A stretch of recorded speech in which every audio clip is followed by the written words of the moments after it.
Սիրելի բարեկամներ, այժմ մենք ցույց կտանք ձեզ, թե ինչպես է պետք ճիշտ չափել արյան ճնշումը։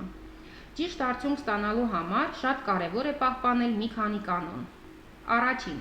ճնշումը չափել ոչ շուտ, քան սնվելուց 1-2 ժամ հետո։ Երկրորդ, մինչ չափելը 1 ժամվա ընթացքում չի կարելի ծխել,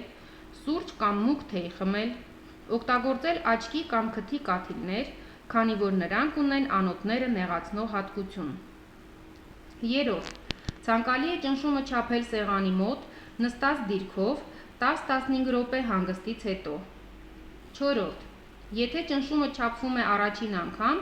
անհրաժեշտ է այն չափել 2 ձեռքերի վրա, քանի որ կարող է լինել էական տարբերություն ցուցանիշների միջև, և այնուհետև չափել այն ձեռքի վրա, որը ավելի մեծ ցուցանիշ է ունեցել։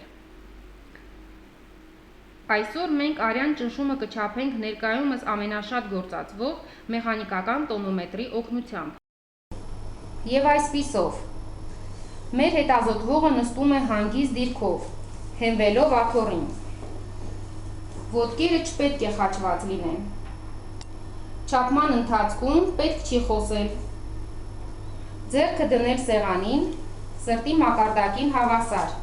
պարզելով ձեռքի ափը դեպի վեր։ Հագուստը վեր բարձրացնել արմունկափոսից վերև, այնպես, որ այն չսեղմի ձեռքը։ Տոնոմետրի թևքը, մանժետը ամրացնում ենք բազուկին 2-2.5 սմ արմունկափոսից վերև, այնպես, որ թևքի և մաշկի միջև 1 մատի չափով տարածություն մնա։ Թվացույցը ամրացնում ենք մանժետին, որպեսզի հարմար լինի հետևել ցուցանիշներին։ Ֆանենդասկոպը մոտեցնում ենք արմունկափոսին։ Նախապես պարզում ենք տվյալ անձի համար սովորական համարվող ճնշումը։ Տվյալ դեպքում մեր հետազոտվողի ճնշումը 120-80 է։ Տանձիկի օգնությամբ օդը մղում ենք մանժետի մեջ։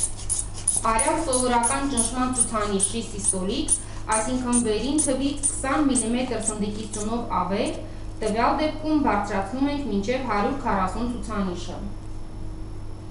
Սկսում ենք օդը դանդաղ բաց թողնել մանժետից։ Այդ ընթացքում ուշադիր լսում ենք զարկերակի առաջին խփոցը։ Դա սիստոլիկ ճնշման ցուցանիշն է, իսկ վերջին խփոցը դիաստոլիկ, այսինքն արյան ճնշման ստորին ցուցանիշը։ Ուշադրություն. ճնշումը համարվում է բարձր այն դեպքում, երբ ճնշման վերին ցուցանիշը 140 և բարձր է, իսկ ներքևինը 90 և բարձր։ Սովորաբար առողջ մարդու համար նորմալ է համարվում 120-80 ցուցանիշը։ Այսպիսով, հարգելի բարեկամներ, մենք աշխատեցինք ցուցադրել արյան ճնշման չափելու ընթացքը։ Հետևեք ձեր արյան ճնշմանը և առողջ եղեք։